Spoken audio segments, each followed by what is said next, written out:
Good morning students, my name is Meenu Naruka from Rajasthan TT college. मैं BSc first year को algae, lichen and bryophyta जो कि botany का third paper है, उसमें मैं जो आपको टॉपिक पढ़ा रही हूँ वो टॉपिक है लाइफ साइकिल इन एल्गी। ठीक है, एल्गी में लाइफ साइकिल में मैं आपको 4 टाइप्स पढ़ा चुकी हूँ। आज हम जो पढ़ेंगे एल्गी में जो लाइफ साइकिल पढ़ेंगे वो है 5वां प्रकार है और इसको हम डिप्लोबायोटिक लाइफ साइकिल कहते हैं। ठीक है, दैट मीन्स द्विगुणित जीवन चक्र कहते हैं।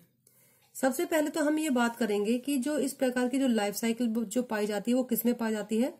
इस प्रकार की लाइफ साइकिल लाल शैवालों में पाई जाती है। ठीक है, जो रेड एल्गी होते हैं उनमें ये पाई जाती है। उनमें सबसे अच्छा एग्जाम्पल हम पॉलीसाइफोनिया का दे सकते हैं। ठीक है, क्योंकि पॉलीसाइफोनिया एक लाल शैवाल है, तो लाल शैवालों के कुछ वंश जैसे कि पॉलीसाइफोनिया में 3 मुक्त जीवी दैट मीन्स फ्री स्वतंत्र पीढ़ियों का एकांतरण होता है। दैट मीन्स जनरेशन का अल्टरनेशन होता है। इसमें 3 पीढ़ियां अगुणित मतलब इसमें 3 पीढ़ियां पाई जाएंगी। कौन कौन सी पीढ़ियां पाई जाएंगी? एक तो होगी अगुणित युग्मकोद्भिद दैट मीन्स हैप्लोइड गैमेटोफाइड। दूसरी जो होगी वो द्विगुणित कार्पोबीजाणुद्भिद दैट मीन्स डिप्लॉइड कार्पोस्पोरोफाइट। तीसरी जो होगी वो होगी द्विगुणित चतुर्बीजाणुद्भिद दैट मीन्स डिप्लॉइड टेट्रास्पोरोफाइट। ठीक है, तो इस प्रकार से इन तीनों पीढ़ियों का अल्टरनेशन होगा और इन तीनों प्रवास्थाओं की उपस्थिति के कारण शैवालों का यह जीवन चक्र त्रिप्रवास्था में कहलाता है।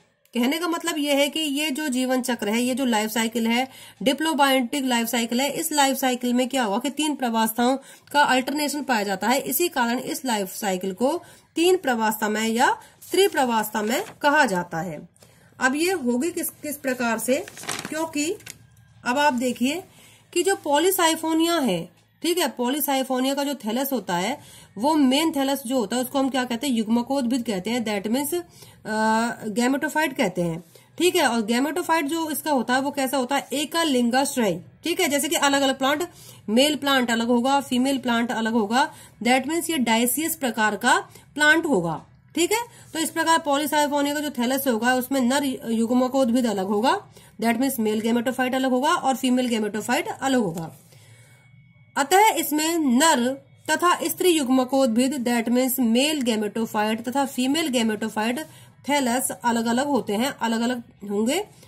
नर थैलस जो होंगे उसमें पुंरूधानियां नर जननांग होती है। कहने का मीन्स ये है कि जो नर थैलस होगा दैट मीन्स मेल गैमेटोफाइट होगा, उसमें मेल रिप्रोडक्टिव ऑर्गन का निर्माण होगा जिसे हम पुंरूधानियां कहेंगे। ठीक है, एंथ्रीडियम भी कह सकते हैं। ठीक है, और जो इसके अलावा इसमें जो फीमेल गैमेटोफाइट होता है उसमें फीमेल रिप्रोडक्टिव ऑर्गन का जो निर्माण होगा वो उसे हम कहेंगे कार्पोगोनिया। ठीक है, इसको हम पुंरूधानिया कहेंगे और इसको हम कार्पोगोनिया कहेंगे। अचल पुंरूधानी में नरधानी तथा कार्पोगोनिया में स्त्री जननांग होता है। ठीक है, हम इसको इस तरीके से समझ सकते हैं कि जो पुंरूधानी जो होगी वो कैसी होती है? अचल होती है। ठीक है, मतलब या फिर हम इसको कह सकते हैं कि इसको हम नरधानी भी कह सकते हैं या पुंरूधानी कह सकते हैं, और जो फीमेल रिप्रोडक्टिव ऑर्गन जो होगा उसको हम कार्पोगोनिया कहेंगे। इसके बाद इसमें क्या होगा कि जो कार्पोगोनिया है उसमें स्त्री युग्मक का निर्माण होगा और पुंरूधानिया उसमें नर युग्मक का निर्माण होगा। अब इसके बाद क्या होगा? नर तथा स्त्री युग्मक दोनों आपस में संलयित होंगे। दैट मीन्स उनका निषेचन होगा और निषेचन होने के बाद एक द्विगुणित अवस्था बनती है। दैट मीन्स युग्मनज का निर्माण होगा। यहाँ पर है युग्मनज, युग्मक नहीं, युग्मनज का निर्माण होगा। दैट मीन्स जायगोट का निर्माण होगा। अब यह युग्मनज क्या करेगा? अब यहाँ पर युग्मनज हो गया, अब इसमें अर्धसूत्री विभाजन नहीं होगा। दैट मीन्स मियोसिस की क्रिया नहीं होगी। अब ये क्या करेगा? अब यह युग्मनज एक द्विगुणित फलन पिंड का निर्माण करता है।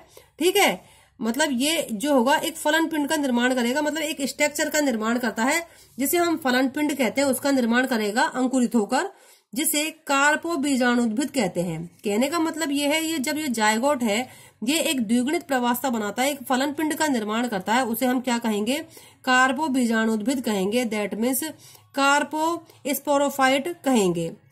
इसमें द्विगुणित कार्पो बीजाणु का निर्माण होगा, क्योंकि यहाँ पर अभी आपने देखा कि यहाँ पर कोई भी अर्धसूत्री विभाजन की क्रिया नहीं हुई है, तो यहाँ पर क्या होगा कि कार्पो बीजाणुद्भिद ही बनेंगे, क्योंकि यहाँ पर जो द्विगुणित फलन पिंड का निर्माण हुआ है तो उसमें जो स्पोर बनेंगे उसमें किसी प्रकार का मियोसिस की क्रिया नहीं हुई है, जिसके कारण उसमें कार्पो बीजाणु दैट मीन्स कार्पो स्पोर्स का ही निर्माण होगा।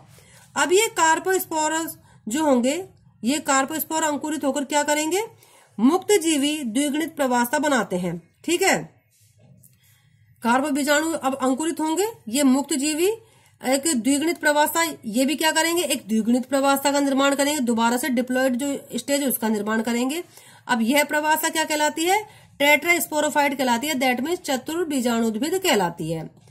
अब चतुर्बीजाणुद्भिद जो अवस्था है, जहां आकर मियोसिस की क्रिया होगी, दैट मीन्स इसमें अब अर्धसूत्री विभाजन होगी। अब यहाँ पर जब अर्धसूत्री विभाजन की क्रिया होगी तो अगुणित चतुर्बीजाणु बनेंगे, दैट मीन्स टेट्रास्पोर बनेंगे, जो कि अंकुरित होकर नर तथा स्त्री युग्मकोद्भिद का निर्माण करते हैं, दैट मीन्स मेल और फीमेल गैमेटोफाइट का निर्माण करते हैं। अब इस प्रकार के जीवन चक्र में अगुणित प्रवास्ता केवल नर तथा स्त्री युग्मकोद्भिद दैट मीन्स मेल और फीमेल गैमेटोफाइट के युग्मकोद्भिद के युग्मकों में दिखाई दी थी। ठीक है, मतलब केवल गैमेट्स के समय अगुणित प्रवास्ता हमको दिखाई देती है, बल्कि दो प्रवास्ताएं, ठीक है, द्विगुणित जो होती है, द्विगुणित प्रवास्ताएं जो होती है वो दिखाई देती हैं। ठीक है, दो प्रवास्ताएं जो होंगी वो कैसे होती है, द्विगुणित होंगी। दो बार हमें द्विगुणित प्रवास्ताएं देखने को मिलती है और एक बार हमें केवल अगुणित प्रवास्ता देखने को मिलती है, तो इसी कारण इसे अधिद्विगुणित प्रवास्ता भी कहते हैं। डिप्लोबायोटिक जो अवस्था इसको हम कहेंगे। इसको हम डायग्राम से इस प्रकार से समझ सकते हैं, क्योंकि हम जानते हैं कि पॉलीसाइफोनिया का जो गैमेटोफाइट है वो कैसा है, एकलिंगाश्रयी है, दैट मीन्स डायसियस प्रकार का है। दैट मीन्स इसमें नर तथा मादा युग्मकोद्भिद जो होंगे, मेल तथा फीमेल गैमेटोफाइट का निर्माण अलग अलग होगा। यहाँ पर आप डायग्राम में देख सकते हैं मादा युग्मकोद्भिद और नर युग्मकोद्भिद। अब जो नर युग्मकोद्भिद है उसमें पुंमणुधानी का निर्माण होगा। ठीक है, दैट मीन्स जिसमें पुंमणु, जिसको कि हम एंथ्रोजॉइड कहते हैं, उसका निर्माण होगा पुंमणुधानी के अंदर। ठीक है, और मादा युग्मकोद्भिद को हम कार्पोगोनिया कहते हैं, कार्पोगोनियम का निर्माण होगा। फीमेल गैमेटोफाइट पर कार्पोगोनिया का निर्माण होगा और मेल गैमेटोफाइट पर पुंमणुधानी का निर्माण होगा। अब ये जो पुंमणुधानी इसमें बनेंगे नर युग्मक, दैट मीन्स मेल गैमेट्स, और कार्पोगोनियम बनेंगे फीमेल गैमेट्स। ठीक है, अब इसमें देखिए मेल और फीमेल गैमेट्स आपस में जब संयोजित होंगे, दैट मीन्स फर्टिलाइजेशन की क्रिया होगी, तो द्विगुणित दैट मीन्स डिप्लॉयड जायगोट का निर्माण होगा। अब यहाँ पर आप देख सकते हो कि यहाँ पर डिप्लॉयड जायगोट बनेगा और नर युग्मक जो है वो कैसे है, एन। ठीक है, मादा युग्मक जो है कैसे है, एन। ठीक है, अब ये जायगोट जो है अंकुरित होंगे या फिर डेवलप होकर एक प्रवास्ता जो बनाते हैं, एक फलन पिंड का निर्माण करेंगे, जिसे हम कहेंगे कार्पो बीजाणुद्भिद, जिसे कि हम कार्पो स्पोरोफाइट भी कह सकते हैं। और ये कैसी होगी, द्विगुणित होगी, क्योंकि यहाँ पर किसी प्रकार का कोई अन्य विभाजन जैसे मियोसिस की कोई क्रिया नहीं हुई है। ठीक है, अब कार्पो बीजाणुद्भिद का निर्माण हो गया। अब ये जो कार्पो बीजाणुद्भिद फलन पिंड है उसमें किसका निर्माण होगा, कार्पो स्पोर का निर्माण होगा। दैट मीन्स जो स्पोर्स बनेंगे वो भी कैसे बनेंगे, डिप्लॉयड बनेंगे। अब ये जो कार्पोस्पोर है, क्यों यहाँ पर आप देख सकते हो कि कैसे है, द्विगुणित है। अब कार्पोस्पोर भी जब अंकुरित होंगे, मतलब द्विगुणित जो कार्पोस्पोर है, डिप्लॉयड जो कार्पोस्पोर है, वो भी अब क्या करेंगे, जर्मिनेट होंगे, अंकुरित होंगे, और अंकुरित होकर एक अन्य प्रवास्ता का निर्माण करते हैं, उसको हम कहेंगे चतुर्बीजाणुद्भिद। ठीक है, टेट्रास्पोरोफाइट अवस्था का निर्माण करेंगे, और ये टेट्रास्पोरोफाइट जो स्टेज है वो भी कैसी होगी, द्विगुणित होगी। अब क्या होगा कि ये चतुर्बीजाणुद्भिद अवस्था है, ये द्विगुणित अवस्था है। इसमें यहां आकर चतुर्बीजाणुद्भिद अवस्था, यहां आकर अर्धसूत्री विभाजन की क्रिया होगी, दैट मीन्स मियोसिस की क्रिया होगी। अब यहाँ पर जब मियोसिस की क्रिया होती है तो हम जानते हैं कि जो क्रोमोसोम्स की संख्या उसमें आधी रह जाती है। ठीक है, तो इसमें क्या होगा कि यहाँ पर क्या होगा, टेट्रास्पोर बनेंगे। मतलब चतुर्बीजाणुद्भिद अवस्था है उसमें अर्धसूत्री विभाजन हुआ तो इसमें क्या बनेंगे, टेट्रास्पोर बनेंगे। लेकिन इसमें जो टेट्रास्पोर बनेंगे वो कैसे होंगे, हैप्लॉइड प्रकार के होंगे, जिसमें आप देख सकते हो कि यहाँ पर जो होंगे वो किस प्रकार से बनेंगे, आधे मेल और फीमेल स्पोर बनेंगे, मेल और फीमेल टेट्रास्पोर बनेंगे। अब क्योंकि ये प्रवासा यहाँ से स्टार्ट हो रही है, ठीक है। अब इसमें देखिए, अब इसमें से ये जो टेट्रास्पोर होंगे अंकुरित होकर फीमेल गैमेटोफाइट और मेल गैमेटोफाइट का निर्माण करेंगे। अब आप इस डायग्राम में देख सकते हैं कि मेल गैमेटोफाइट और फीमेल गैमेटोफाइट जो कि एक अगुणित प्रवास्ता है, इसमें यहाँ पर मेल और फीमेल जो गैमेटोफाइट जो है इसमें जो युग्मकों का जो निर्माण होगा, नर युग्मक तथा मादा युग्मक क्या है, अगुणित है, ठीक है। अगुणित है दैट मीन्स हैप्लॉइड है। कि इसके बाद जब निषेचन की क्रिया होती है तो जायगोट भी द्विगुणित है, कार्पोबीजाणुद्भिद भी द्विगुणित है, बनने वाले कार्पोस्पोर भी द्विगुणित है। इसके बाद इसके कार्पोस्पोर से अंकुरित होकर बनने वाले जो चतुर्बीजाणुद्भिद है वो भी द्विगुणित है, ठीक है। और इसके बाद इसमें अर्धसूत्री विभाजन होगा, तभी हमें नर युग्मक वाली जो अवस्था होगी, गैमेटोफाइट वाली जो अवस्था होगी, उसमें केवल हमें हैप्लॉइड स्टेज देखने को मिलती है। तो केवल और केवल एक बार तो अगुणित अवस्था देखने को मिलती है और 2 बार हमें द्विगुणित अवस्था देखने को मिलती है। इसी कारण इस लाइफ साइकिल को द्विगुणिता द्विगुणित, अब इसको हम नाम से भी समझ सकते हैं, द्विगुणिता द्विगुणित जीवन चक्र कहते हैं।